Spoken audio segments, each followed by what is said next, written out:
మొదటి వచనం నుంచి 9 వచనాలు మార్చి చదువుదాం. యెషయా గ్రంథం 9వ అధ్యాయం మొదటి వచనం నుంచి 9 వచనాలు మనం మార్చి చదువుదాం. అయినను వేదన పొందిన దేశం మీద మబ్బు నిలువలేదు. పూర్వకాలమున ఆయన జబూలూను దేశమును నఫ్తాలి దేశమును అవమానపరచెను. అంత్యకాలమున ఆయన సముద్ర ప్రాంతమును అనగా యోర్దాను అద్దరిని అన్యజనుల గల్లయ ప్రదేశమును మహిమగల దానిగా చేర్చున్నాడు.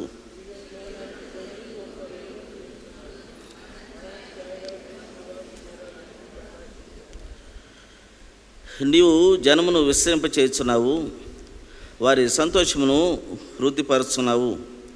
కోతకాలమున మనుషులు సంతోషించినట్లు, దోపుడు సొమ్ము పంచుకుని వారు సంతోషించినట్లు వారు నీ సన్నిధిని సంతోషించున్నారు.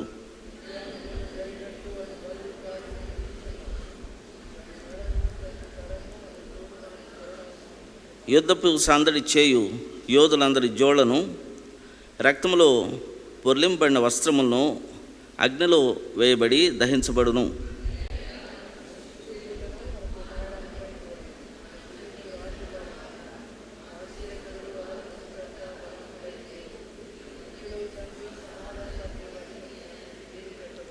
ఆమేన్.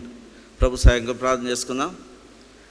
మహాపరిశుద్ధమైన ప్రేమ కలిగిన మా ప్రియ పరలోక తండ్రి, పరిశుద్ధమైన మహిమ కలిగిన సమీపింపరాని తేజస్సుల అమరత్వంలో వసిస్తున్న దేవుడు అయిన మీకు వందనాలు. ఆ సమీపింపరాని తేజస్సులో ప్రభా మీరు వసిస్తున్నప్పటికీ కూడా మట్టి పాత్రనైనా నేను కూడా ప్రభా ఆత్మలో మీ సన్నిధిలో సాగిలపడడానికి మీ ప్రియకుమారుని ద్వారా ఇచ్చిన ఈ యొక్క గొప్ప రక్షణ కొరకు మీకు వందనా స్తోత్రాలు చెల్లించుకుంటున్నాం. ఆ మేరకు మా జీవన యాత్రలో మీరు అనుగ్రహించిన మరకు ప్రభుదేవం బట్టి వందనాలు.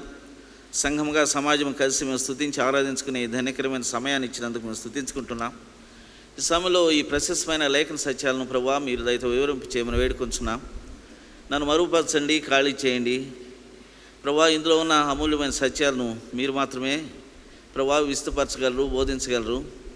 ఆ మేరకు మేమందరికి కూడా ప్రభా వాక్యం చేత ఉద్యమం పడి మిమ్మల్ని ఆరాధించుటకు సహాయం చేసి మీరు మహిమ పొందమని, సమయాన్ని మాకు దీవెనకరంగా చేయమని, పరిచయం దీవించమని ప్రభు మీ ప్రియకుమారుడు మా ప్రభు అయిన యేసయ్య వారి శ్రేష్టమైన నామమున స్తోత్రం చెల్లించి వేడుకొంచున్న తండ్రి. ఆమేన్.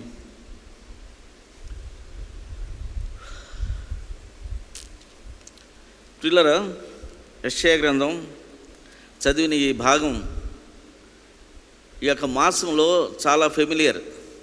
ఎందుకనగా చాలా సంఘాల్లో, చాలా కూడికల్లో, చాలా దగ్గరలో ఇదే భాగాన్ని చదివి దేవుని యొక్క నడిపింపుని బట్టి వివరిస్తూ వస్తారు. కాబట్టి క్రీస్తు పుట్టుకను ఇది జ్ఞాపకం చేయడం కాదు, కానీ క్రీస్తు ప్రభు యొక్క ఆగమనం యొక్క ప్రాముఖ్యతను ఇందులో యెషయా వివరిస్తున్నట్లుగా కూడా మనం చూస్తూ వస్తున్నాం. యెషయా అనగా ఆయన సేవ చేసిన ఆ యొక్క కాలాన్ని చూస్తే 740వ సంవత్సరం నుంచి 680, అనగా క్రీస్తు పూర్వం 740 నుంచి 680 సంవత్సరం వరకు ఆయన ఇశ్రాయేల్ దేశంలో యూదా జనాంగం మధ్య పరిచర్య చేసినట్టుగా మనం గమనించగలం. అనేకమైన లేఖన సత్యాలు యొక్క ఆ వివరణ ఇందులో నుంచే మనం పొందుతూ వస్తున్నాం. అంతేకాకుండా ఇందులో ఉన్న 66 అధ్యాయాలు గమనించగలిగితే 39 అధ్యాయాలు ఇశ్రాయేలీల మధ్య ఉన్న ఆ యొక్క విరోధ భావం, అవిధేయత, లోబడినోళ్ళని స్థితిని హెచ్చరిస్తూ వస్తున్నట్లుగా, దానికి తగిన క్రయం చెల్లించందే దానికి విరుగుడు లేనట్టుగా అక్కడ మనం చూస్తూ వస్తున్నాం. ఈ మిగతా 39 పోగా మిగతా 27 అధ్యాయాల్లో గమనించగలిగితే అయినప్పటికీ కూడా ప్రభువాన్ని శిక్షించడానికి ఇష్టపడడం లేదు, కానీ క్రమశిక్షణ చర్యగా అష్షూరు యొక్క రాజులను పురికొల్పుతున్నాడు. అంతేకాకుండా ఈ యొక్క గ్రంథం రాసే సమయానికి బబులోన్ అనేది ఒక గొప్ప సామ్రాజ్యంగా ఏర్పడలేదు, కానీ బబులోను యొక్క ఆధిపత్యంలో లేకపోతే క్యాప్టివిటీకి లేకపోతే బానిసలుగా ఇశ్రాయేలీలు వెళ్ళవలసి వస్తుందని కూడా యెషయా గ్రంథంలో మనం చూస్తూ వస్తున్నాం. ఏది ఏమైనా ఈ యొక్క 9వ అధ్యాయంలో మనం గమనించగలిగితే ఆనాడు ఇశ్రాయేలుని ఉద్దేశించి చెప్పబడిన ఈ మాటలు ఒక్కసారి మన ఆత్మీయ జీవితానికి అన్వయించుకుని జ్ఞాపకం చేసుకుంటే, క్రీస్తు ప్రభువు యొక్క ఆగమనము మన జీవితంలో ఏ ధన్యతలు పొందాలని దేవుని యొక్క ఉద్దేశం. నిజంగా ఆ ధన్యతలు పొంది అనుభవిస్తూ ఆరాధిస్తున్నామా? పిల్లరా, పెదవులతో చేసే ఆరాధన ప్రభువుకి ఇష్టం లేదు. పరిశుద్ధమైన చేతులు ఎత్తి ప్రార్థన చేసే సమయం ప్రభువుకు ఇష్టం, కానీ అది కూడా పెదవులతో చేసే ప్రార్థన అది అంగీకరించబడదన్న విషయాన్ని వాక్యం స్పష్టంగా బోధిస్తున్నది. కాబట్టి ఆనాడు ఇశ్రాయేలీల యొక్క పరిస్థితి మనం గమనించగలిగితే, మరి ముఖ్యంగా జబూలును నఫ్తాలి అక్కడ మనం చూస్తూ వస్తున్నాం ప్రారంభంలో. ఇవి రెండు కూడా యాకోబు యొక్క కుమారుల యొక్క పేర్లు. ఆ 12 యొక్క ట్రైబ్స్ లేకపోతే గోత్రకర్తలు, వాళ్ళు ఉత్తర ప్రాంతంలో వారికి స్థలం ఏర్పాటు చేయబడింది. ఆ ఉత్తర ప్రాంతంలో ఉన్న పరిస్థితులను బట్టి లేకపోతే సముద్ర భాగం వాళ్ళకి వచ్చిన విధానాన్ని బట్టి వారి యొక్క వ్యాపార లావాదేవీలు ఎక్కువగా వృద్ధి చెందాయి. ఎంతగానో ధనవంతులు అవ్వడం ప్రారంభించారు. ఎంత ధనవంతులు అవ్వడం ప్రారంభించారో అంత పాప జీవితం వాళ్ళలో ప్రవేశించడం ప్రారంభించింది. అనేక మంది అన్ని జాతులతో అన్ని జనాంగంతో వాళ్ళు సాంగత్యం చేయడం ప్రారంభించారు. అందుకనే అష్షూరు రాజు అనేకసార్లు వాళ్ళ మీద దండయాత్ర చేయడం, కొంత దేశాన్ని ఆక్రమించేదానికి ప్రయత్నించడం కూడా జరుగుతున్నది.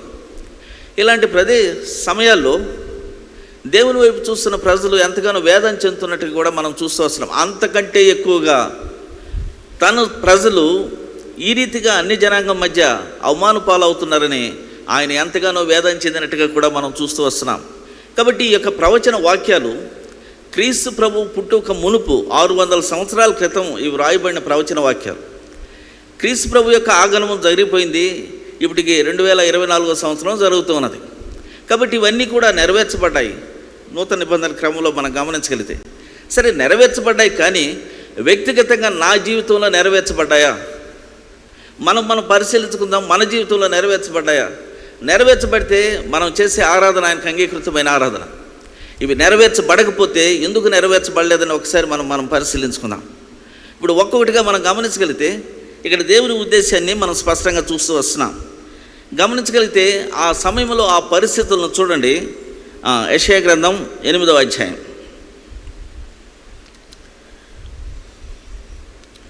20, 21, 22 వచనాలు ఒకసారి మీరు గమనించండి. చదవనక్కర్లేదు. అక్కడ మనం గమనించగలిగితే చూడండి, 21వ వచనం, ధర్మశాస్త్రానికి ఏమాత్రం కూడా లోబడినోళ్ళని ప్రజలు అట్టివారు ఇబ్బంది పడుచు ఆకలి కొని దేశ సంచారము చేయొచ్చు, ఆకలి కొనుచు వారు కోప్పడి తమ రాజు పేరును తమ దేవుని పేరును శాపములు పలుకుచు మీరు చూతురు. చేసింది పాపం, వస్తున్నది శిక్ష. ఎవరిని నిందిస్తున్నారు? దేవుని నిందిస్తున్నారు, రాజుని నిందిస్తున్నారు. కాబట్టి అపవాదిని హృదయంలోకి ఆహ్వానించుకొని ఎంతో శిక్షావిధికి నిన్ను నీవు గురి చేసుకుంటూ శిక్ష వచ్చినప్పుడు ఎవరినో నిందించడం అనేది మానవునికి సర్వసహజంగా ఉన్న లక్షణం. ఆ రోజు కూడా ఆదాముకి అనగా ఆ దేవునికి ఏమని చెప్తున్నాడు? నువ్వు నాకు సహచారిగా ఇచ్చిన హవ్వే ఈ పని నా ద్వారా చేయించింది. కాబట్టి ఎవరో మీద నెపం తోసేయడం అనేది సర్వసహజంగా జరుగుతుంది. సరే, ఎవరి మీద నెపం తోసేసినా సరే అనుభవిస్తున్నది వ్యక్తిగతంగా అవిధేయత కలిగిన మానవుడు మాత్రమే. అందుకని ఇంకొక మాటను మీరు చూడండి. ఆ పరిస్థితులు వాళ్ళు ఏ రీతిగా గమనిస్తున్నారు? 8వ అధ్యాయం 22వ వచనం, భూమి తొట్లు తేరి చూడగా బాధలు అంధకారమును దుస్సాహమైన వేదనీయు కలుగును, వారు గాఢాంధకారములోనికి. ఈరోజు ఒక్కసారి మీరు కూడా ప్రపంచ పటాన్ని గమనించండి, వార్తలు చూడండి, భూమిని గమనించండి. భూమి మీద జరుగుతున్న పరిస్థితులు ఎవరికైనా సంతోషం కల్పిస్తున్నాయా? ఎవరికైనా సరే ఆనందాన్ని కల్పిస్తున్నాయా? యుద్ధ వాతావరణం ఎక్కడ చూసినా యుద్ధ వాతావరణమే. యుద్ధ మేఘాలు కమ్ముతూ వస్తున్నాయి. దేశం మీదకి దేశము దండయాత్ర చేయాలని సంకల్పిస్తున్నది. మా దగ్గర ఎన్ని న్యూక్లియర్ వార్ హెడ్స్ ఉన్నాయని లెక్క చెప్తూ ఉంటే ఇంకొక ఆయన చెప్తాడు మాకు అంతకంటే మంచి ఉన్నదని చెప్పి ఇంకొకరు చెప్తారు. ఇంకొకరు చెప్తారు మా దగ్గర ఇంటర్ కాంటినెంటల్ బలాస్టిక్ మిజైల్స్ అనగా ఖండాంతర క్షిపణులు ఉన్నాయని చెప్పి ఇంకొకరు చెప్పడం. ఇవన్నీ గొప్పలు చెప్పుకునే దాని మీద ఉన్న ఖర్చు ఎంత? అది వేసిన తర్వాత ఏమైనా ఉపయోగమా? దాని మూలంగా ప్రజలు ఎంత నష్టపోతున్నారు? దేశాధినేతలు తీసుకున్న నిర్ణయాలను బట్టి సామాన్య ప్రజలు ఎంత నష్టపోతున్నారో ఒకసారి ఆలోచించండి. కాబట్టి ఆ రోజు ఎలాంటి పరిస్థితులు ఉన్నాయో ఈరోజు కూడా నిజంగా దేవునికి హృదయం ఇవ్వని వారి మధ్య అలాంటి పరిస్థితులే ఉన్నాయి. కానీ ప్రియులరా, దేవుని ప్రజలను ఆయన కాపాడడానికి సమర్థుడు. ఎంతటి ఉపద్రవంలోనైనా సరే ఈ వాక్యంలోంచి మనం చూస్తాం, దేవుని వైపు చూసి దేవుణ్ణి అంగీకరించి దేవునికి తమ జీవితాలను సమర్పించుకున్న వారు ఎంత గొప్ప ఉపద్రవంలో ఉన్నా సరే రక్షణ వలయంలో వారిని భద్రపరచడానికి దేవుడు సమర్థుడు అన్న విషయాన్ని ఇక్కడ మనం గమనిస్తూ వస్తున్నాం. అందుకనే సర్వాధికారి అయిన ప్రభు, సర్వశక్తి గల దేవుడు, వాక్యమైన దేవుడు శరీరధారిగా కృపాసత్య సంపూర్ణుడుగా లోకానికి రావడం అనేది మానవుడు పాపంలో దిగజారిపోయిన తర్వాత రచించిన ప్రణాళిక కాదు. కానీ మానవుని హృదయానికి ఇచ్చిన స్వేచ్ఛ స్వాతంత్రాన్ని బట్టి తప్పిపోతాడని ప్రభు ముందుగానే ఎరిగిన దేవుడు క్రీస్తు ప్రభు ద్వారానే ఈ రక్షణ ప్రణాళికను రచించినట్లుగా కూడా మనం గమనించగలం. కాబట్టి ఈ రక్షణ ప్రణాళికలో ఉన్న ఆధిక్యతలు ఏమిటి అనగా క్రీస్తు ప్రభు ఆగమనం ద్వారా మానవాళి పొందిన మేలేమిటి అనేది ఇక్కడ మనం గమనిస్తూ వస్తున్నాం. గమనించండి, 4 ప్రాముఖ్యమైన విషయాలను ఈరోజు మనం చూసి ఆరాధనలోకి వెళదాం. మొట్టమొదటిగా మనం గమనిస్తాం, ఈ 9వ వచనంలో మనం చూస్తాం, మనకు శిశువు పుట్టును, మనకు కుమారుడు అనుగ్రహించబడును, ఆయన భుజం మీద రాజ్యభారముండును. ఆయన భుజం మీద రాజ్యభారముండును. ఆయన ఎవరు? ఆయన శరీరధారిగా కృపాసత్య సంపూర్ణుడుగా వచ్చినవాడు. ఆయన కన్యమరియా గర్భంలోంచి పరిశుద్ధాత్మ దేవుని యొక్క అనుగ్రహంతో శిశువుగా జన్మించినవాడు. కానీ జ్ఞానములో, వయసులో, దేవుని దయలో, మానవ దయలో అభివృద్ధి చెందినవాడు. అంతేకాకుండా తన జీవితకాలంలో ఆయన బాప్తిసంలో సాక్ష్యం ఇచ్చాడు. తండ్రి చేత నా ప్రియకుమారుడని అనిపించుకున్నాడు. అంతేకాకుండా తన పరిశుద్ధతను కాపాడుకునేదానికి ఎంతో తన జీవితకాలంలో ఎంతో సమయం ఆయన ప్రార్థనలో గడిపేవాడుగా మనం లేఖన సత్యాల ద్వారా మనం గమనించగలం. అవన్నీ రెఫరెన్సులు చూడాలంటే టైం అయిపోతుంది కాబట్టి రెఫరెన్సులు నేను చెప్పడం లేదు.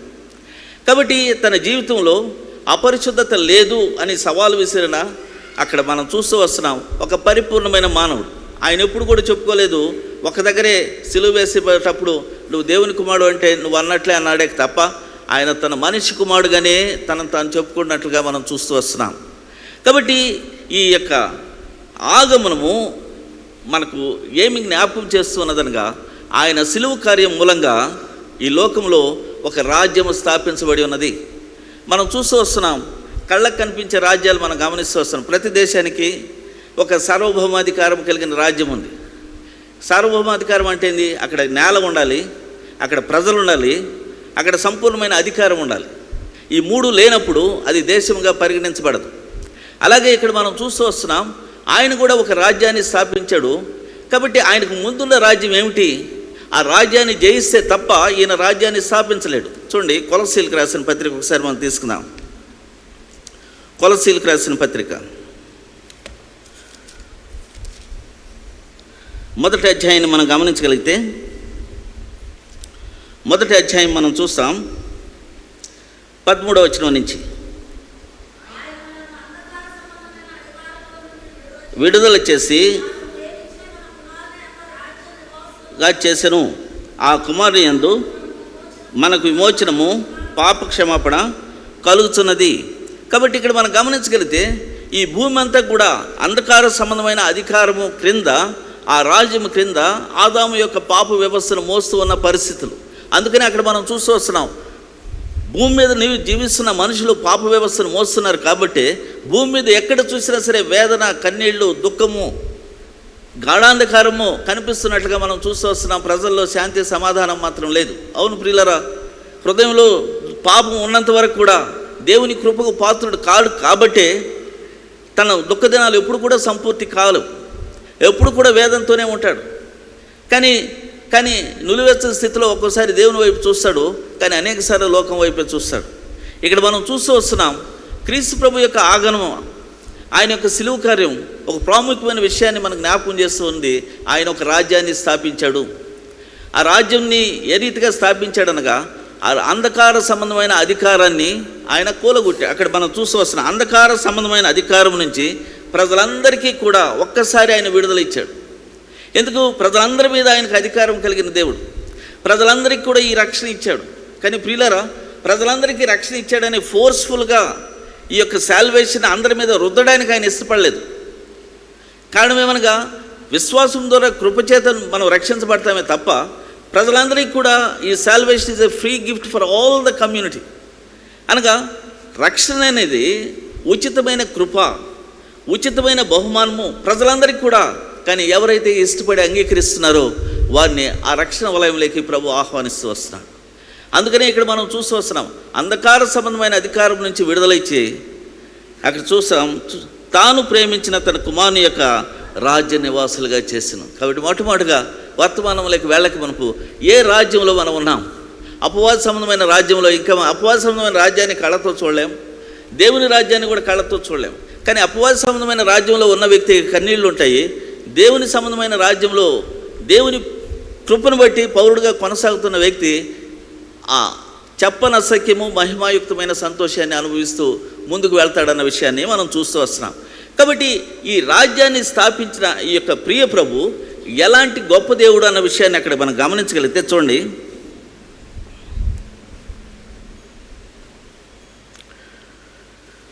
16వ వచనం. ఆకాశమందున్నవయు అదృశ్యమైనవి కానీ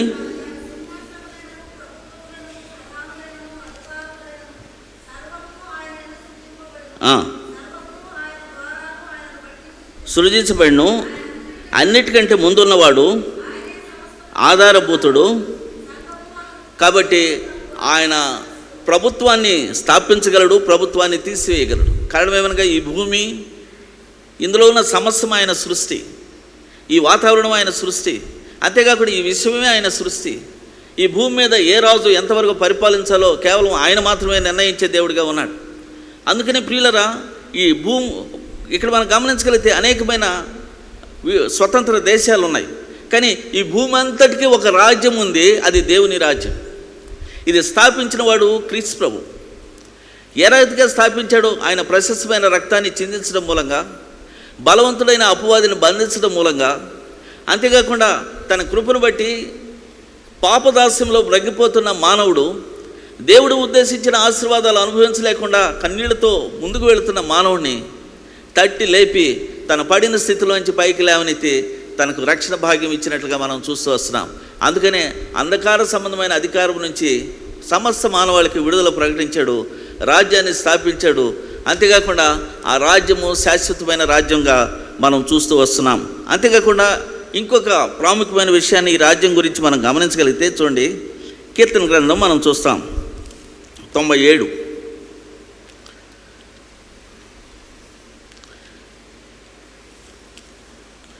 కీర్తన గ్రంథం 97వ అధ్యాయంలో ఇక్కడ కూడా ప్రపంచంలో అనేకమైన రాజ్యాలు ఉన్నాయి, అనేకమైన సింహాసనాలు ఉన్నాయి. సింహాసనం మీద కూర్చున్న వ్యక్తి కొద్ది రోజులు కూర్చుంటాడు, తర్వాత కొద్ది రోజులకు దిగిపోతాడు. కానీ ఇది పరిశుద్ధమైన సింహాసనం. ఇక్కడ కేవలం నీతి న్యాయములకు ఆధారమైన సింహాసనం. అక్కడ చూడండి 97వ అధ్యాయం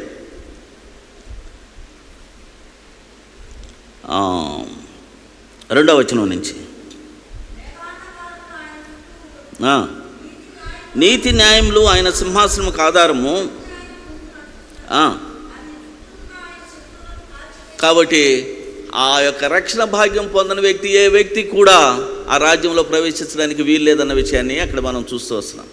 కాబట్టి ప్రియులరా, ఈ రాజ్యంలో ప్రవేశించడానికి ప్రభువు ఒక్కొక్క మెట్టులో నేను ఎక్కించుకుంటూ వచ్చాడన్నట్టుగా మనం చూస్తూ వస్తున్నాం.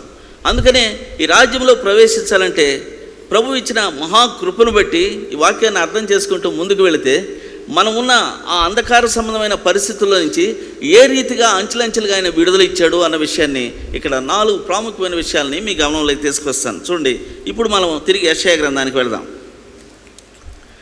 యెషయా గ్రంథంలో మొట్టమొదటిగా మనం చూస్తే ఈ యొక్క రాజ్యంలో నువ్వు ప్రవేశిస్తున్నావంటే ఎలాంటి అనుభవాలతో నువ్వు ప్రవేశించగలవు. ఆ అనుభవం లేకపోతే ఎవరు కూడా ప్రవేశించలేరు. కాబట్టి మొట్టమొదటిగా మనం చూస్తాం యెషయా గ్రంథం 9వ అధ్యాయం 2వ వచనం. జనులు గొప్ప వెలుగును చూస్తున్నారు, కాబట్టి చీకటిలో నడుస్తున్న ప్రజలు అంటే అర్థం ఏమిటి? చీకటిలో నడుస్తున్న ప్రజలు. పగలు 12 గంటలు మనం చూస్తూ వస్తున్నాం, సూర్యుడు ఉంటాడు, ఆ తర్వాత చంద్రుడు వస్తాడు, సరే ఆల్మోస్ట్ ఏదో రకంగా ఎలక్ట్రిసిటీ ఉంటుంది. కానీ ప్రియులరా, నీ జీవితంలో నా జీవితంలో నీ భవిష్యత్తును గురించి నువ్వు చెప్పుకోగలవా? రేపు ఏం జరుగుతుందో తెలుసుకోగలవా? కాబట్టి నీ భవిష్యత్తును ఎరిగిన దేవుడు, నీ జీవనయాత్ర రచించిన దేవుడు, ఆ ప్రతిరోజు కూడా ఏం చేయాలో ఉద్దేశించిన దేవుడిని నువ్వు ఎరగడమే వెలుగులోకి నడిపించబడ్డాం. అందుకనే ఇర్మియా గ్రంథం 13వ అధ్యాయంలో ప్రభు చెప్తాడు కదా, ఈ ప్రజలను నేను ఎందుకు సృజించాను. ఇక్కడ మనం చూస్తూ వస్తున్నాం. ఇర్మియా గ్రంథం 13వ అధ్యాయంలో 11వ వచనం మనం చూస్తే, నాకు కీర్తి స్తోత్ర మహిమలు కలుగట్టుకై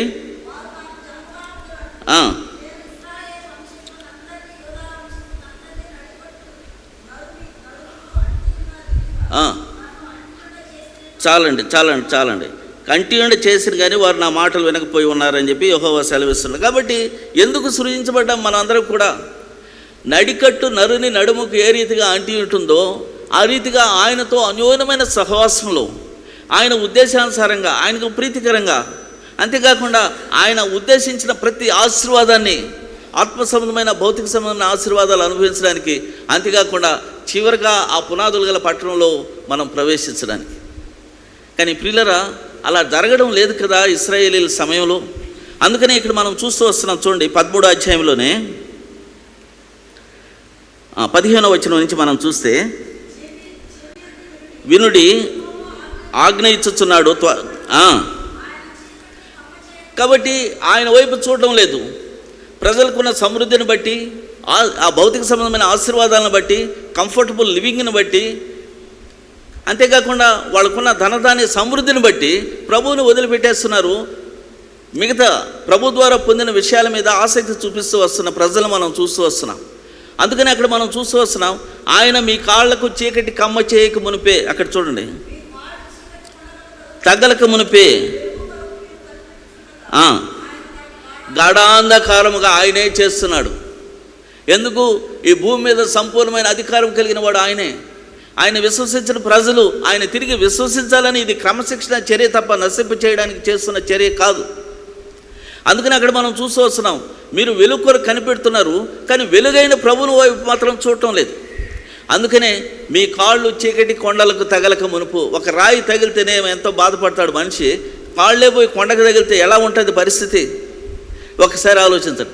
ఇలా చీకటి కమ్మ చేసి క్రమశిక్షణ చర్యగా తిరిగి వాళ్ళని వెలుగులోకి తీసుకురావడానికి ఇష్టపడిన ప్రభు, ఆ చీకటిలో వాళ్ళు సంచరిస్తున్న సమయంలో ఆయన ఏమన్నా సంతోషిస్తున్నాడా? సంతోషించడం లేదు. ప్రభు యొక్క ప్రేమను ఆయన వెల్లడపరుస్తూ, చూడండి వాక్యం నుంచి మనం గమనించగలిగితే, ఆయనను 17వ వచనం,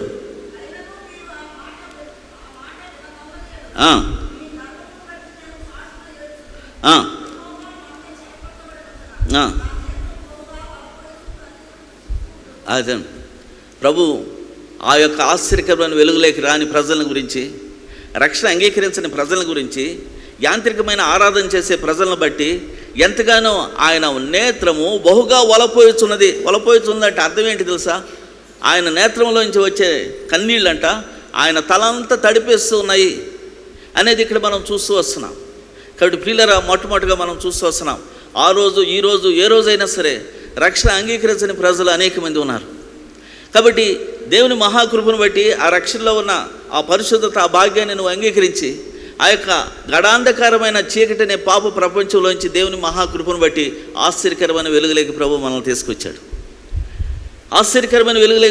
తీసుకొచ్చాడు. ఈ వెలుగులో ఉన్న భాగ్యం ఏమిటి తెలుసా? యెషయా గ్రంథం 60వ అధ్యాయాన్ని ఒకసారి మనం చూస్తే, యెషయా గ్రంథం 60వ అధ్యాయం 60వ అధ్యాయము మొదటి వచనంలో మనం గమనించగలిగితే, కాబట్టి వెలుగు లేనప్పుడు కింద పడిపోయిన మానవుడు, వెలుగు లేనప్పుడు చీకటి కొండల దగ్గరికి వెళ్ళిన మానవుడు, వెలుగు లేనప్పుడు నష్టపోయిన మానవుడు, వెలుగు లేనప్పుడు కన్నీళ్లు కారుస్తున్న మానవుడు ప్రభు చెప్తున్న మాటలేంది? నీకు వెలుగు వచ్చినది, లెమ్ము తేజరిల్లము, రిజాయిస్, ఎప్పుడు ఆనందించా వెలుగులో అని చెప్పి ప్రభు చెప్తున్నాడు. ఆ వెలుగు నువ్వేమన్నా చెల్లించావా? ఒక్కసారి ఆలోచించండి. ఆ వెలుగు నువ్వేమన్నా చెల్లించా? అది సూర్యుని వెలుగు కాదు, చంద్రుడు వెలుగు కాదు. అది మహిమాయుక్తమైన వెలుగు అన్న విషయాన్ని, ఆయన సన్నిధి కాంతి అన్న విషయాన్ని ఒకసారి మనం జ్ఞాపకం చేసుకుంటాం. ఇంకొక మాటను మనం గమనించగలిగితే చూడండి, 19వ వచనం మనం చూస్తాం. సూర్యుని ప్రకాశం వెలుగుగా ఉండదు, చంద్రుడు ఎక్కనూ ప్రకాశించడు, భూషణముగా ఉండను, నీ సూర్యుడికి అస్తమించడు, క్షీణించడు, నీ దుఃఖ దినములు సమాప్తమాయను. ఈ మాట ఎవడైనా చెప్పగలడా? నీకు ₹1,00,00,000 ఇస్తే ఎవడైనా నీ దుఃఖ దినాలు సమాప్తమవుతాయా? ఒకసారి ఆలోచించండి. సమాప్తమవుతాయా? లేకపోతే ఈ భూమిలో ఒక భాగాన్ని నీకు రాసిస్తే దుఃఖ దినాలు సమాప్తమవుతాయా? చూడండి, సద్దాం హుస్సేన్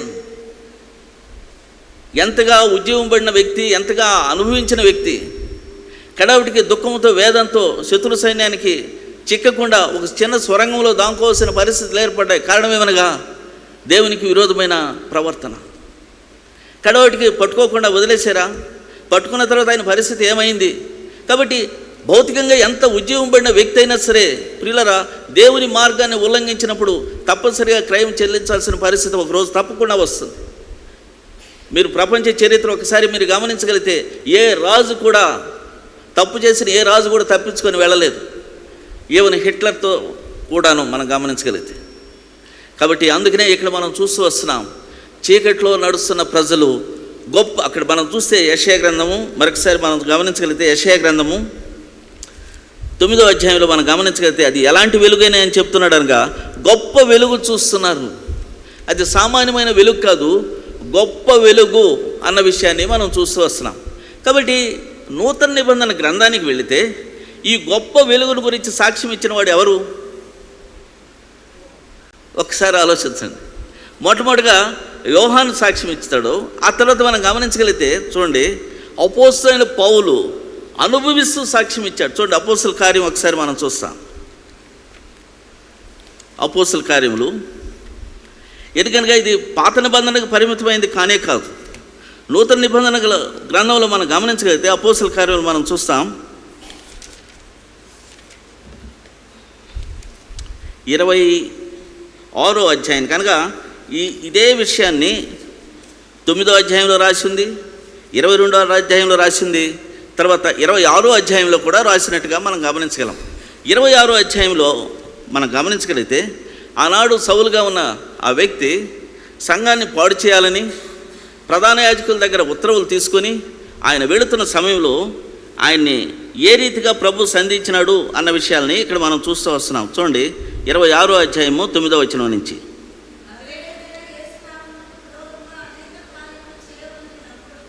విరోధముగా కార్యక్రమాలు అనగా ఏంటి? పాపపు ప్రపంచముతో విలీనమైపోయాడు. అదే పరిశుద్ధతని అనుకుంటూ వస్తున్నాడు. కారణం ఏంటి? తన మనోనేత్రాలకు గుడితనం ఉన్నది. అదే ప్రియులరా, ఆ మనోనేత్రాలకి ఉన్న గుడితనాన్ని తొలగింపు చేయడమే గొప్ప వెలుగు. గొప్ప వెలుగు, మార్వలస్ లైట్ అని అంటారు. అందుకనే ఇక్కడ మనం గమనించగలిగితే ఇంకొంచెం మనం ముందుకు వెళ్దాం. చూడండి, ఆ తర్వాత 12వ వచనం మనం చూస్తాం. అందు నిమిత్తము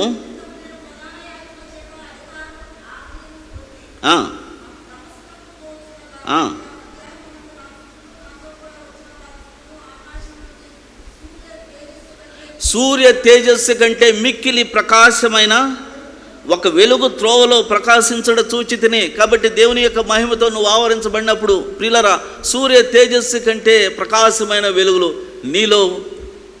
నీలో ఉజ్జీవింప చేయాలని దేవుని యొక్క ఉద్దేశం. ఎందుకు ఇంత ప్రకాశమైన వెలుగుతో నిన్ను దర్శించడానికి ప్రభు ఇష్టపడుతున్నాడు? ఎందుకు సౌలును ఎందుకు వదిలేలేదు? ఎందుకు పౌలుగా తీసుకొచ్చుకున్నాడు? ప్రియులరా, అది దేవుని యొక్క ప్రేమ. ఏ ఒక్కరి వ్యక్తి జీవితంలో కూడా సిలువ కార్యం వ్యర్థం కాకూడదని దేవుని యొక్క ఉద్దేశం. ఎందుకు తీసుకొచ్చుకున్నాడు ఆయన చెప్తున్నాడు. ఆ మాటలను బట్టి గమనించగలిగితే చూస్తాం. చూడండి, 16వ వచనం అక్కడ ఏమని చెప్తున్నాడు? 15వ వచనం చూస్తే, అప్పుడు నేను ప్రభువా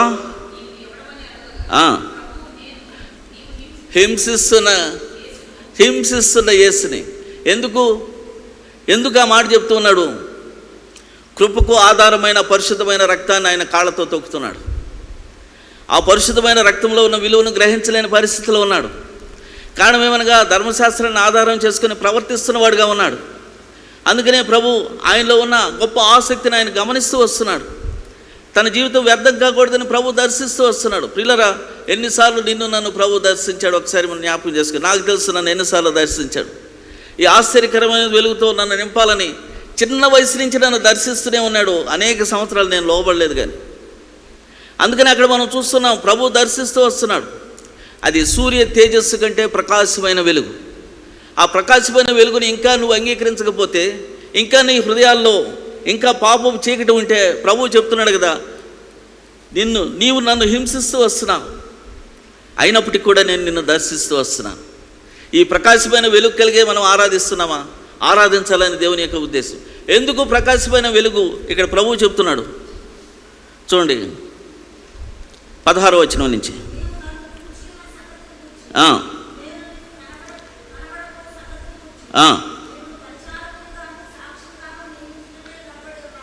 పరిచారకుడుగాను సాక్షిగాను. ఎందుకంటే నిన్ను దర్శిస్తున్నాడు ప్రభు. ఊరికే దర్శిస్తున్నాడా? పనిలేక దర్శిస్తున్నాడా? కాదు. ఆ మహిమతో నింపబడిన నీ జీవితంలో దేవునికి సజీవమైన సాక్షిగా ఇక నుంచి నీ జీవనయాత్ర ప్రారంభించాలని దేవుని యొక్క ఉద్దేశం. ఆయన నువ్వు అనుభవిస్తున్న వెలుగులో ఉన్న మహత్యాన్ని నువ్వు నిజంగా అనుభవిస్తూ ఉంటే, దాని గురించి ఇతరులకి, అంధకారంలో ఉన్నవాడికి 4 మాటలు చెప్పాలని దేవుని యొక్క ఉద్దేశం. అందుకని అక్కడ మనం చూస్తూ వస్తున్నాం, ఎందుకు నిన్ను దర్శించాను? నువ్వు నాకు సాక్షిగా నిలబడాలి, నువ్వు నాకు పరిచారకుడిగా నిలబడాలి. అందుకని ఆయన చెప్తాడు కదా, ఆకాశం నుంచి కలిగిన ఆ దర్శనమునకు అవిధేయుడను కాక అనే మాటను అక్కడ మనం గమనించగలం. చూడండి, వాక్యం నుంచి మనం గమనించినట్లయితే 19వ వచనం. కాబట్టి ప్రియులరా, ఆ ఒక్కసారి దర్శనానికి పౌలు లోబడిపోయాడు. నేను ఎన్నిసార్లు వాక్యంతో నిన్ను దర్శిస్తున్నాడు ప్రభు. ఒక్కసారి ఆరాధనలోకి వెళ్ళక మనం జ్ఞాపకం చేసుకుంటాం. ఆ మహిమతో కూడిన మహిమలో నివసిస్తున్న ప్రభు ప్రత్యేకంగా నిన్ను దర్శించడానికి అవసరత ఏముంది? ప్రత్యేకంగా నిన్ను ఇక్కడ కూర్చోబెట్టడానికి అవసరత ఏముంది? నిన్ను దర్శిస్తున్నాడు ప్రభు. గాఢాంధకారంలో పాపం చీకట్లో ఉంటే నీ కన్నీళ్లు తప్పవు. నీ దుఃఖదినాలు సమాప్తం చేయడానికి ఇష్టపడుతూ ఉన్నాడు. నీ సూర్యుడు అస్తమించడు, నీ చంద్రుడు క్షీణించడు, యెహోవాయే నీకు నిత్యమైన వెలుగుగా ఉండు. నీ దుఃఖదినాలు సమాప్తమైనాయని చెప్తూ వస్తున్నాడు. అందుకని ఆనాడు పౌలును దర్శించిన ప్రభు నిన్ను కూడా దర్శిస్తున్నాడు. సాక్షిగా నిలబెట్టాలని ఇష్టపడుతున్నాడు. పరిచారకుడిగా కొనసాగింపు చేయడానికి ఇష్టపడుతున్నాడు. నీ దగ్గర నుంచి ఒక మాటను తీసుకురావాలని చెప్పి ఇష్టపడుతున్నాడు. ఆకాశం నుంచి కలిగిన ఆ దర్శనమునకు అవిధేయుడను కాక. ఆకాశం నుంచి కలిగిన ఆ దర్శనమునకు అవిధేయుడు కాక. అందుకనే ఇక్కడ ఇంకొక మాటను మనం గమనించగలిగితే చూడండి, 2వ కొరింథీ పత్రిక 4వ అధ్యాయాన్ని మనం తీసుకుందాం. కొరింథీయులకు రాసిన 2వ పత్రిక 4వ అధ్యాయాన్ని మనం గమనించగలిగితే 5వ వచనం, అంధకారంలోంచి వెలుగు ప్రకాశించరు కాకని పలికిన దేవుడే మా హృదయంలో ప్రకాశించెను. కాబట్టి ఆ వెలుగును గురించి ఆయన తర్వాత కొరింథీయులకు రాసిన పత్రికలో ఏం చెప్తాడు? నా హృదయంలో ఆయన ప్రకాశించాడు. ఆ ప్రకాశాన్ని అపోస్తలుడైన పౌలు ఏ రీతిగా ఎంచుకున్నాడు చూడండి. ఆ బలాధిక్యత మామూలమైంది కాక దేవుంది మంటి ఘట్టములో ఈ ఐశ్వర్యం మాకు కలదు. ఆ ప్రకాశము తన జీవితంలో ఒకవేళ వెండి బంగారాలు ఉన్నాయో లేవో నాకు తెలియదు. తన హోదా, తన ఆధిక్యత మాత్రం నాకు తెలుసు. చరిత్ర పుస్తకాలు చెప్తాయి. వాటన్నిటి తృణప్రాయంగా ఎంచుకున్నాడు. కారణం ఏమనగా ఈ యొక్క మంటిఘట్టములో ఇవి మహదైశ్వర్యాన్ని ప్రభు కుమరించాడు. కాబట్టి నేను అనుభవిస్తున్న ఈ యొక్క సంతోషము దేవుని యొక్క సాక్షిగా ముందుకు వెళ్ళాలి. కాబట్టి ప్రియులారా, మొట్టమొదటిగా ప్రభువుని ఎందుకు ఆరాధించాలి? నీ కన్నీళ్లు తుడిచేవాడు ఆయన, నీ దుఃఖదినాలు సమాప్తం చేసేవాడు ఆయన, నీకు శాశ్వతమైన వెలుగుతో నీ హృదయాన్ని నింపగలవాడు ఆయన. అందుకొరకు ఆయన ప్రశస్తమైన రక్తాన్ని నీ కొరకు చిందించిన వాడుగా ఉన్నాడు. ఆ వెలుగు ఎలాంటి వెలుగు అనగా మధ్యాహ్న వెలుగు కంటే గొప్ప తేజస్సుతో కూడిన వెలుగు. ఎందుకు నిన్ను ఆ వెలుగుతో దర్శిస్తున్నాడు? ఎందుకు దర్శిస్తున్నాడు? అక్కడ మనం గమనించగలిగితే చూడండి, ఆ యొక్క వాక్యమనే మహదైశ్వర్యంతో నిన్ను నింపాలని, ఆ వాక్యము ఊరిడ నీటి బుగ్గగా నీ హృదయాంతరంలోంచి ప్రవహింపు చేయాలని, అందుకు నువ్వు సజీవమైన సాక్షిగా నిలబడాలని, దేవుని మహింపరచాలని ప్రభు యొక్క ఉద్దేశంగా మనం చూస్తూ వస్తున్నాం. ఆ రోజు ఆ ప్రవచన వాక్యము క్రీస్తు ప్రభు యొక్క శిలువ కార్యం ద్వారా ఈ రీతిగా నెరవేర్చబడినట్లుగా కూడా మనం గమనిస్తూ వస్తున్నాం. పిల్లరా, ఈ యొక్క అనుభవంలో మనం ఉంటే తప్పనిసరిగా ప్రభువా నువ్వు ఇచ్చిన ఆశ్చర్యకరమైన వెలుగును బట్టి వందనాలు. దుర్గంధమైన నా జీవితాన్ని పరిమళ వాసనగా మార్చారు ఆ వెలుగుతో. అంతేకాకుండా ఆ వెలుగులో ఈరోజు నడిపిస్తూ వస్తున్నారు. ఈరోజు నేను చీకటి కొండల దగ్గర లేను, కన్నీళ్ళు కార్చేదానికి అపవాదికి నా జీవితం లేక తావులేదు. కాబట్టి ఆశ్చర్యకరమైన వెలుగులో కొనసాగిస్తున్న నీ మహాకృపను బట్టి నీకు వందనాలని చెప్పగలం. రెండవదిగా మనం గమనిస్తాం, చూడండి యెషయా గ్రంథం 8.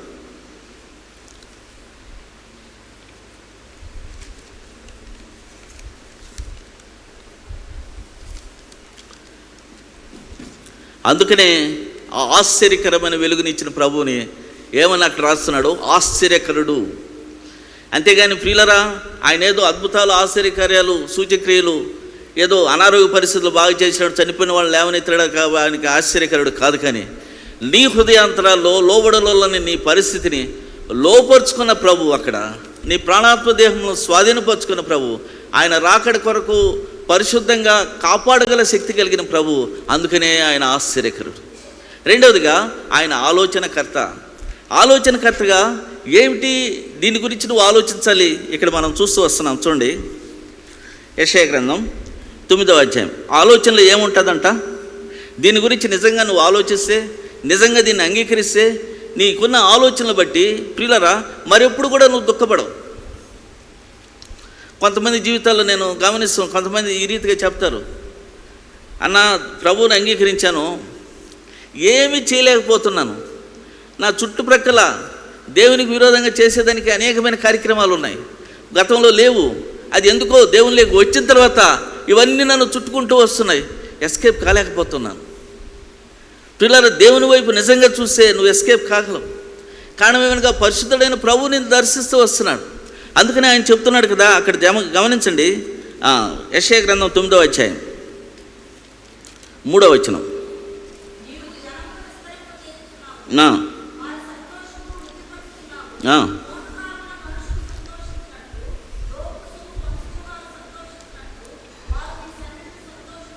కాబట్టి రెండవదిగా ఈ ఆశ్చర్యకరమైన వెలుగనే వాక్య దర్శనం నువ్వు పొందితే, వాక్యమైన దేవుడు నీతో రోజు మాట్లాడడానికి ఇష్టపడే రీతిలో నీ జీవనయాత్రలో నువ్వు కొనసాగుతూ వస్తున్నప్పుడు ప్రియులరా, నీకు ఎంతో గొప్ప సంతోషాన్ని ఆయన కలుగచేసేవాడు.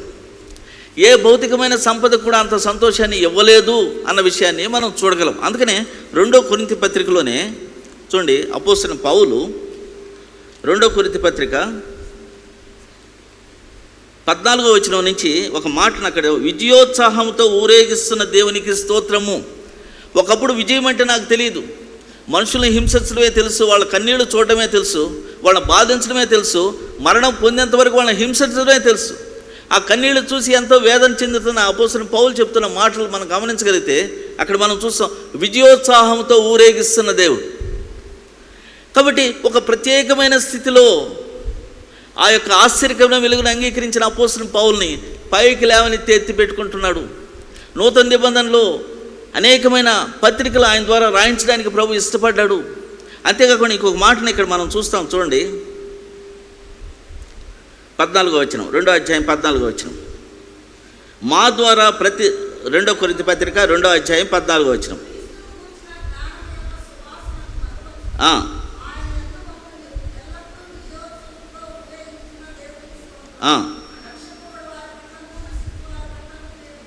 దేవుని క్రీస్తు సువాసన ఉన్నాము, నశించు వారికి మరణార్థకరమైన మరణపు వాసనగాను.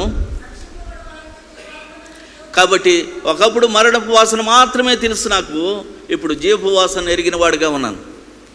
కాబట్టి ఇంకా నశించిపోతున్న వారికి నేను మరణార్థపు వాసనగానే కనిపిస్తూ వస్తున్నదో, కానీ జీవపు వాసన అంటే నేను ఎరిగిన వాడిగా ఉన్నాను. అందుకనే విజయోత్సాహంతో ప్రభువు నన్ను ఊరేగిస్తూ వస్తున్నాడు. నేను అడుగుపెట్టే ప్రతి స్థలంలో కూడా ప్రభు విజయంతో నన్ను తీసుకొస్తున్నాడు తప్ప ఎక్కడ కూడా అపజయం కలగలేదు.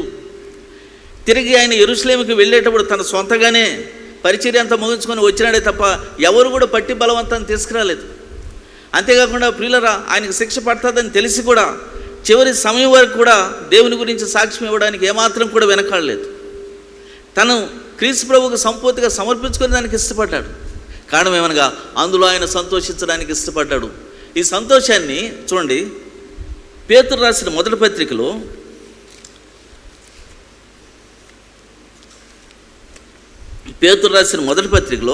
ఎందుకు ఈ సంతోషంలో మనం కొనసాగుతున్నాము అనేది ఇక్కడ ప్రాముఖ్యమైన విషయంగా మనం చూస్తూ వస్తున్నాం. ఇంకా ఏం చెప్తున్నాడు పేతురు రాసిన మొదటి పత్రికలో, ఈ సంతోషాన్ని బట్టే మనం ఆత్మరక్షణ పొందుతున్నాము. అందుకనే ఇక్కడ చూడండి, ఇక్కడ మనం గమనించగలిగితే పేతురు రాసిన మొదటి పత్రిక 1వ అధ్యాయము 3వ వచనం.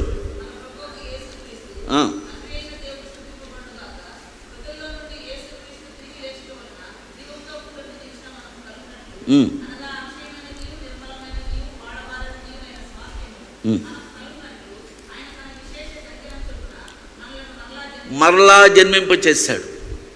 కాబట్టి ఈ సంతోషంలో మనం కొనసాగడానికి తిరిగి మనం నూతన సృష్టిగా చేయబడ్డాము. ఆశ్చర్యకరమైన వెలుగుతో దర్శించిన ప్రజలమైన మనం ఈ నూతనమైన సృష్టిగా ఏర్పాటు చేయబడిన తర్వాత అపవాది నేను వదిలేస్తుందా? ఎప్పుడు కూడా వదలదు. ప్రతినిత్యము వేధించడం ప్రారంభిస్తూనే ఉంటుంది. అయినప్పటికీ కూడా అక్కడ మనం గమనించగలిగితే అపవాదిని గురించి ఏమని చెప్తాడు ఇక్కడ గమనించగలి 6వ వచనం చూడండి. అందువల్ల మీరు మిక్కిలి ఆనందిస్తున్నారు, కానీ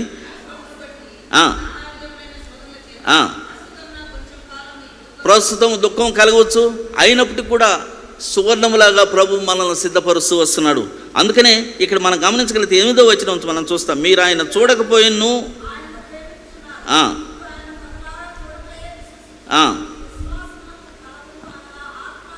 పొందుచు చెప్పనసఖ్యము. ఆ సంతోషం ఎలాంటిదని చెప్తున్నాడో పేతురైతే, చెప్పనసఖ్యము మహిమాయుక్తమైన సంతోషం. ఈ సంతోషం కలవాణ్ణి కాబట్టే క్రీస్తుని గురించిన శ్రమలను నేను భరిస్తున్నాను, శ్రమల్లో నేను ఆనందిస్తున్నాను. ఈ శ్రమల ద్వారా ప్రభు యొక్క అడుగుజాడలో నేను నడవగలుగుతూ వస్తున్నాను. అంతేకాకుండా ఆయన ఎంత పరిశుద్ధుడో అంత పరిశుద్ధత దగ్గర నన్ను తీసుకెళ్తూ వస్తున్నాడు. అంతేకాకుండా ఏం చెప్తున్నాడు, తిరిగి నా ఆత్మను దొంగిలించకుండా ఆత్మరక్షణ కాపాడు. అక్కడ వాక్యం నుంచి మనం చూస్తూ వస్తున్నాం. మీ విశ్వాసమునకు ఫలం అనగా ఆత్మరక్షణ పొందుచు. కాబట్టి ఆయన చూడాల్సిన అక్కర్లేదు. నేను ఆయన శక్తిని నేను పొందాను, ఆయన వెలుగుని నేను పొందాను, ఆయన స్వరం నేను వింటున్నాను, ఆయన నడిపింపులో నేను అనుభవిస్తూ వస్తున్నాను. కాబట్టి రెండవదిగా ఎందుకు క్రీస్తు ప్రభు ఈ లోకానికి వచ్చాడు? చీకట్లో ఉన్న ప్రజలకు ఒక ఆశ్చర్యకరమైన వెలుగుతో దర్శించడానికి వచ్చాడు. తద్వారా ఒక సజీవమైన సాక్షిగా నేను నిలబెట్టడానికి వచ్చాడు. రెండవదిగా ప్రియులారా, నీ దుఃఖ దినాల సమాప్తం చేసి చెప్పనసఖ్యము మహిమాయుక్తమైన సంతోషాన్ని నీ జీవితంలో కుంభరింపు చేయడానికి వచ్చాడు. తద్వారా ఒకవేళ తాత్కాలికమైన శ్రమలు రావచ్చు, అయినప్పటికీ కూడా విజయోత్సాహంతో నేను కొనసాగింపు చేయడానికి ప్రభు సమర్థుడు. అంతేకాకుండా ఆత్మరక్షణ, తిరిగి ఆత్మకు కల్మషం తోచకుండా జీవించడానికి ప్రభు తన కృపను విస్తరింపచేస్తూ వస్తున్నాడు. అందుకనే నూతన జన్మ అనుభవంలో దేవుని మహాకృపను బట్టి మనం కొనసాగలుగుతూ వస్తున్నాం. కాబట్టి రెండవదిగా దేవుని మహాశక్తిని పొందిన నీ జీవితంలో నూతన సృష్టిగా చేయబడ్డాం. చెప్పనసఖ్యము మహిమాయుక్తమైన సంతోషం అనగా వివరించలేనంత సంతోషము, అది మహిమతో కూడిన సంతోషము. ఆ మహిమతో కూడిన ప్రభు నేను రోజు రోజు దర్శిస్తున్నాడు కాబట్టే సంతోషము. ఎక్కడ కూడా అపజయం పొందే పరిస్థితులు లేవు. అపవాది దర్శించవచ్చు, అపవాది వెరిపించవచ్చు. దావీదును కూడా అపవాది వెరిపించాడు సౌలు రూపంలో, కానీ ఎక్కడ కూడా దావీదు కన్నీళ్లు విడవలేదు. ప్రభు వైపు చూశాడు, ప్రభు మీద ఆధారపడ్డాడు, తిరిగి సింహాసనం ఆసీనుడయ్యాడు. అందుకనే ప్రియులారా, అక్కడ మనం చూస్తూ వస్తున్నాం, ఈ శ్రమలు తాత్కాలికమే, కానీ ప్రభు యొక్క కృప శాశ్వతం. అందుకనే ఈ శ్రమల్లో ఎక్కువగా ప్రభు వైపు చూడాలి. అందుకనే పేతురు రాసిన పత్రికలో మనం గమనించగలిగితే చూడండి 14వ వచనం, నేను పరిశుద్ధుడనై ఉన్నాను కనుక మీరును పరిశుద్ధులై ఉండను రాయబడినది కదా. కాబట్టి ఈ శ్రమ విధేయతను మనం ప్రోత్సహిస్తూ ఉంటుంది. ఈ శ్రమ పరిశుద్ధతలోకి మనం నడిపిస్తూ వస్తుందన్న విషయాన్ని రెండవదిగా మనం జ్ఞాపకం చేసుకోవాలి. మరి మూడవదిగా మనం గమనించగలిగితే అనగా క్రీస్తు ప్రభు యొక్క ఆగమనంలో ఉన్న ఆ యొక్క ప్రాముఖ్యమైన ఉద్దేశం, ఆశ్చర్యకరమైన వెలుగుతో నేను దర్శించి నీ హృదయాన్ని వెలిగించేసి సాక్షిగా నిలబెట్టడానికి ఇష్టపడ్డాడు. రెండవదిగా ప్రియులారా, నీకు ఒక నూతన జన్మ అనుభవం ఇచ్చి నీ ఆత్మను రక్షించుకునే కృప నీ పట్ల కుమ్మరింపు చేస్తున్నాడు. ఆ మేరకు విశ్వాసానికి కర్త కొనసాగించబడమైన ఆయన వైపు చూడడానికి ఇష్టపడుతున్న నీ జీవితంలో ఆయన కార్యాన్ని రోజు రోజు నూతన పరుస్తూ వస్తున్నట్లుగా మనం చూస్తూ వస్తున్నాం. ఇకపోతే మూడవదిగా మనం గమనిస్తాం, యెషయా గ్రంథం 9వ అధ్యాయం. యెషయా గ్రంథం 9వ అధ్యాయం 4వ వచనం మనం చూస్తాం.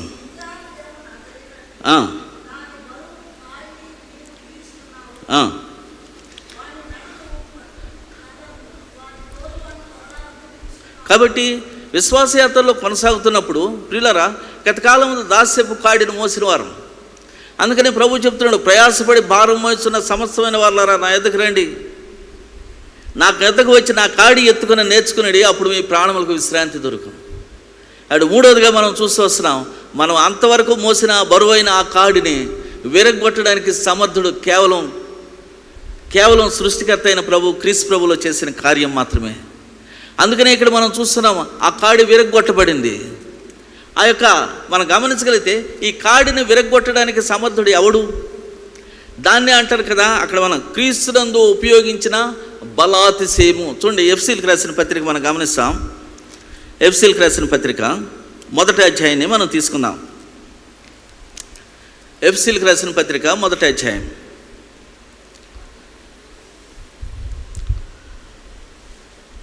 17-19 వచనం నుంచి మనం చూస్తాం. ఆ బలాతిశయము, అతిశయించే బలం, సర్వోన్నతుడైన దేవుని బలాతిశయం ముందు మరొక శక్తి నిలబడడానికి వీల్లేదు. అందుకని ఏ మరణం అబద్ధం ద్వారా వచ్చిందో ఆ మరణాన్ని జయించి లేవడానికి ఆయన మాత్రమే సమర్థుడు. ఆయన తిరిగి లేవడం మూలంగా జీవంతో కూడిన నిరీక్షణ మన జీవితంలో కుమరించి ఉన్నాడు. కాబట్టి ఆ పునరుద్ధాన శక్తి మనలో కుమరించడానికే ప్రియులరా ఆ బలాతిశయాన్ని క్రీస్తు ప్రభువులు ఆయన ఉపయోగించిన వాడుగా ఉన్నాడు. అందుకనే ఇక్కడ మనం గమనిస్తే ఆ బలాతిశయాన్ని బట్టి క్రీస్తును మృతుల్లోంచి లేచి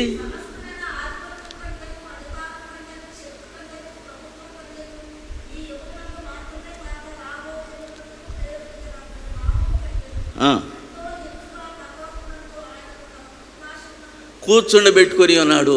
కాబట్టి ఆయన్ని మృతుల్లోంచి తిరిగి లేవడానికి బలాతిశయాన్ని ఉపయోగించిన ప్రభు, అంతేకాకుండా తన కుడిపార్శ్వాన ఆసీనుడవడానికి అనుమతించిన ప్రభు, నీ కొరకు విజ్ఞాపనకర్తగా చేస్తున్న ప్రభు.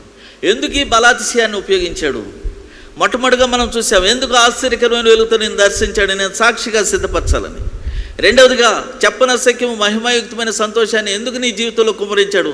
నీ ఆత్మను తిరిగి అపవాది తాకకూడదు, ఆత్మకు కల్మషం తగలకుండా సజీవుడైన ప్రభుని ఆ రీతిగా పరిశుద్ధతలో కొనసాగుతూ ప్రతిరోజు కూడా వ్యక్తిగతంగా ఆయన ఎరుగుతూ ప్రియులరా ఆయన ఇస్తున్న సంతోషంలో కొనసాగాలని దేవుని యొక్క ఉద్దేశం.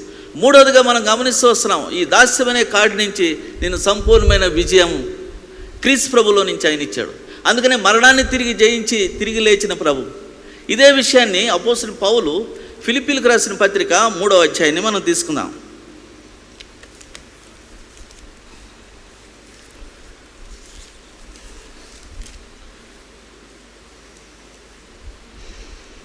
ఫిలిప్పీలకు రాసిన పత్రిక 3వ అధ్యాయం 7వ వచనం నుంచి మనం గమనిస్తే,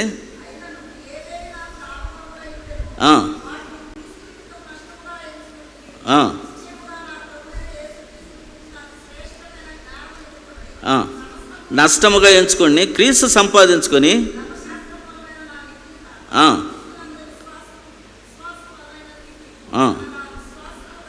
దేవుడు అనుగ్రహించు నీతి గలవాడినై ఆయన యందు ఔపడు నిమిత్తము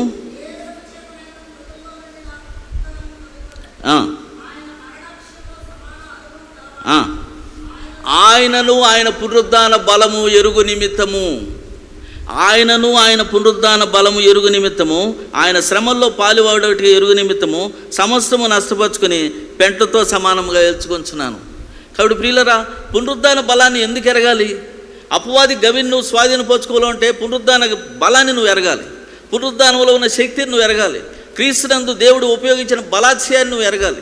అప్పుడే నీలో ఉన్న అపవాది ఇక నివసించడానికి వీల్లేదు నీ హృదయంలో, అది పారదోలబడుతుంది. అంతేకాకుండా వెలిగించబడిన నీవు అనేక మంది హృదయాల్లో ఉన్న అపవాదిని పారదోలడానికి ఆయన సాధనముగా నిన్ను సిద్ధపరుస్తాడు. అందుకని అపోస్తలుడైన పౌలు చెప్తున్నాడు కదా, ఎందుకు ఈ బలాధిక్యతను క్రీస్తునందు ఉపయోగించాడు, ఎందుకు దాన్ని నేను అనుభవించడానికి ఇష్టపడుతున్నాను అనగా, అది అనుభవించడానికి అడ్డు వస్తున్న ప్రతి పరిస్థితిని నేను పెంటతో సమానంగా ఎంచుకున్నాను. కారణం ఏమనగా, అది అనుభవిస్తున్నప్పుడు మాత్రమే నేను గురి యొద్దకు పరిగెత్తగలను. ఇక్కడ చూడండి వాక్యంలో వచ్చే, దేవుని ఉన్నతమైన పిలుపుకు తగు బహుమానం పొందవలని గురి యొద్దకు పరిగిస్తూ వస్తున్నాను. ఇంకొక మాటను మనం గమనించగలిగితే చూడండి, ఇక్కడ మనం గమనించగలిగితే గురి యొద్దకు ఏ రీతిగా పరిగిస్తున్నాడంట, క్రీస్తు ప్రభువు లాంటి జీవితాన్ని నేను జీవించడానికి ఇష్టపడుతున్నాను.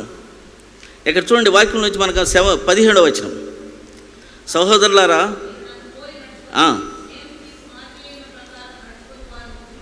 గూరి పెట్టి చూడుడి, నన్ను పోలి నడుచుకునడి.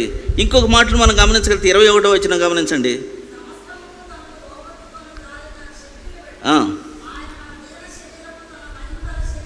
దీన శరీరాన్ని మహిమగల శరీరంగా. కాబట్టి ఆ పునరుద్ధాన శక్తిని నువ్వు ఆశ్రయించినప్పుడు ప్రియులరా, ఆ పునరుద్ధాన శక్తితో నువ్వు పనిచేయడానికి ఇష్టపడినప్పుడు నీ గురి ఏమిటో ప్రభువు చెప్పడానికి ఇష్టపడుతూ వస్తున్నాడు. ఆ గురి ఏదో పరిగెస్తున్నప్పుడు ఏవైతే అడ్డం వస్తున్నాయో అవన్నీ ప్రభు నిమిత్తం పరిచయించుకునే దానికి ప్రభు నీకు సహాయకుడిగా ఉన్నాడు. అంతేకాకుండా ఈ దీన శరీరాన్ని మహిమగల శరీరంగా ఆయన మార్చడానికి ఆయన సమర్థుడు. అందుకనే అక్కడ మనం చూస్తూ వస్తున్నాం, దాస్యమనే కాడిని క్రీస్తునందు వినియోగించిన బలాత్స్యాన్ని బట్టి ఆయన విరుగుకొట్టిన వాడుగా ఉన్నాడు. తన కాడిని నీ మీద మోపి తన కార్యాభివృద్ధి అందు, అందుకనే వెనుకున్న వాటిని వరిచి ముందున్న వాటి వరకు వేగిరిపడుచు ప్రభువునందు ఉన్నతమైన పిలుపుకు తగిన బహుమానం పొందినంతగా గురి యొద్దకు పరిగిస్తూ వస్తున్నాను. మూడవదిగా ప్రియులరా, ఎందుకు దాస్యం అనే కాడిని విరగొట్టాడు అనగా, శత్రువు గవిని నీ జీవితంలో స్వాధీనపరిచేశాడు. శత్రువు తిరిగి నేను దాకడానికి వీల్లేదు, వెరిపించడానికి వీల్లేదు, ఇక నువ్వు క్షమాపణ చెప్పుకోవడానికి వీల్లేదు. మోకరిస్తే క్షమాపణ చెప్పడం క్రైస్తవులకు రివాజ్ అయిపోయింది. అందుకనే ఆత్మీయంగా అభివృద్ధి చెందలేని పరిస్థితులు. కారణం ఏంటి? పునరుద్ధాన శక్తిని ఆశ్రయించలేని పరిస్థితులు. ఇదిగో ఎలా అయిపోయింది ప్రభా, ఇలా అయిపోయింది ప్రభా చెప్పడానికి సరిపోయింది కదా ప్రార్థన అంతా. ఎప్పుడు నన్ను ఆత్మీయంగా ఉజ్జీవింపజేస్తావు, ఇదిగో ఈ రీతిగా నేను ఎరుగుతూ వస్తున్నాను, ఈ పునరుద్ధాన శక్తితో నన్ను దర్శిస్తూ వస్తున్నావు, ఈ రీతిగా నా ద్వారా నీ కార్యాభివృద్ధి అందు నన్ను ముందుకు కొనసాగింపు, దీన్ని బట్టి నీకు వందనాలని చెప్పాల్సింది పానించిన క్రైస్తవుడు ప్రియులరా ఇంత గొప్ప ఆధిక్యతలో దుర్వినియోగపరుచుకుంటున్నాడు. అందుకనే ఆత్మీయంగా ఎదగడం లేదు కాబట్టి భౌతికంగా ఎదగలేరు. ఒకవేళ భౌతికంగా ఎవడైనా ఎదిగినా దాంట్లో గ్యారంటీ లేదు. కారణం ఏమనగా క్రీస్తు శిరసత్వం కింద ఉన్న సంఘంలో మాత్రమే క్షేమాభివృద్ధి ఉంటుంది.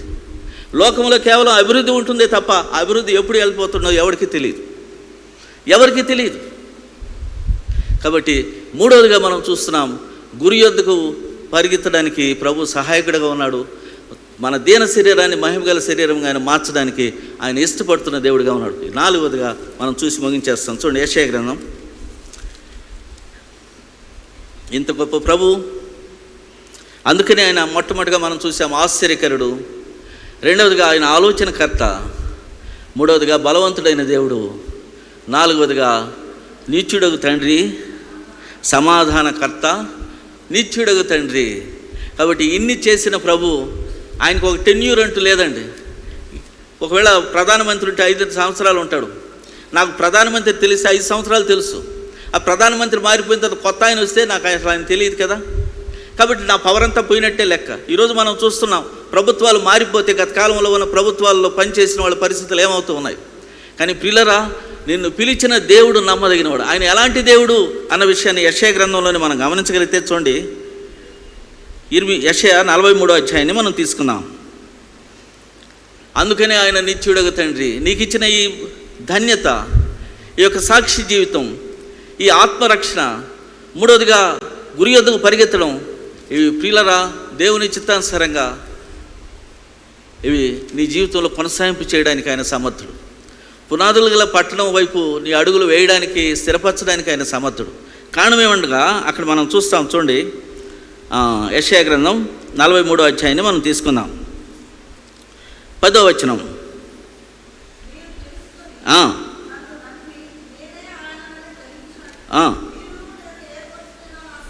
నాకు సాక్షులు, చూడండి ఇక్కడ గమనించి, నాకు ముందుగా ఏ దేవుడు నిర్మించబడలేదు, నా తర్వాత ఏ దేవుడు ఉండడు, నేనే యెహోవాను, నేను తప్ప రక్షకుడు లేడు, ప్రకటించేవాడు నేనే, రక్షించినవాడు నేనే, గ్రహింపచేసేవాడు నేనే, ఏ అన్ని దేవతలు మీలో ఉండలేదు,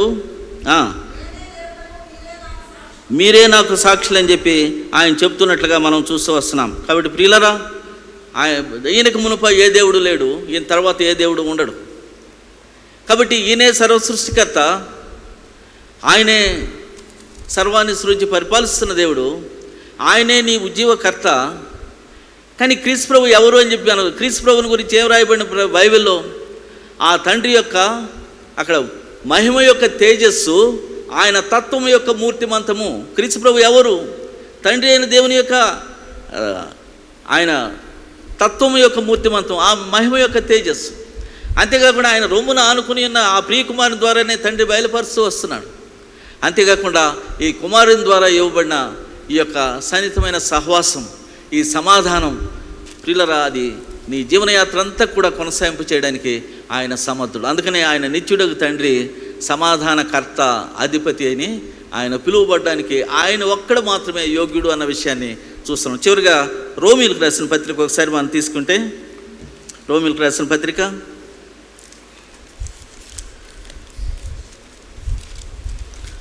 చివరి అధ్యాయాన్ని మనం తీసుకుందాం.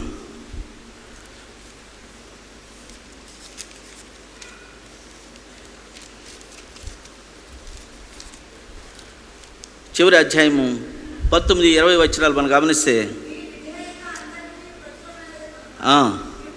సంతోషిస్తున్నాను,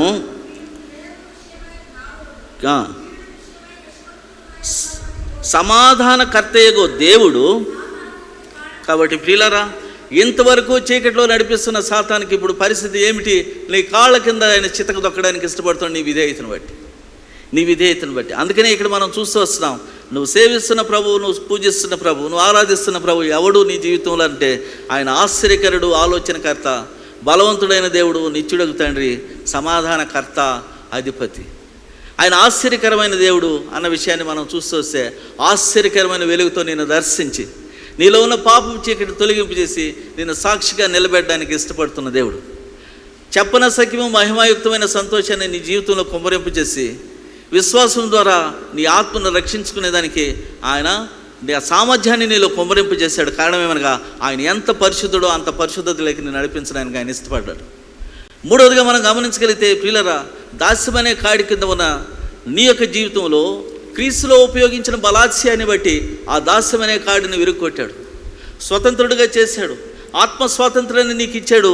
అంతేకాకుండా స్వతంత్రుడిగా కొనసాగింపు చేయడానికి ఆయన ఇష్టపడిన వాడుగా మనం చూస్తూ వస్తున్నాం. నాలుగవదిగా మనం గమనించగలిగితే, ఇన్ని చేసిన ప్రభు ఎవరు అనగా నిత్యుడగు తండ్రి. ఆయన ఒక్కడే దేవుడు, ఆయన తప్ప మరొక దేవుడు అని అనిపించుకునే దానికి ఎవరికి కూడా యోగ్యత లేదు. ఆయన సృష్టికర్త, ఆయనకు ఆయన జీవము కలిగిన వాడు.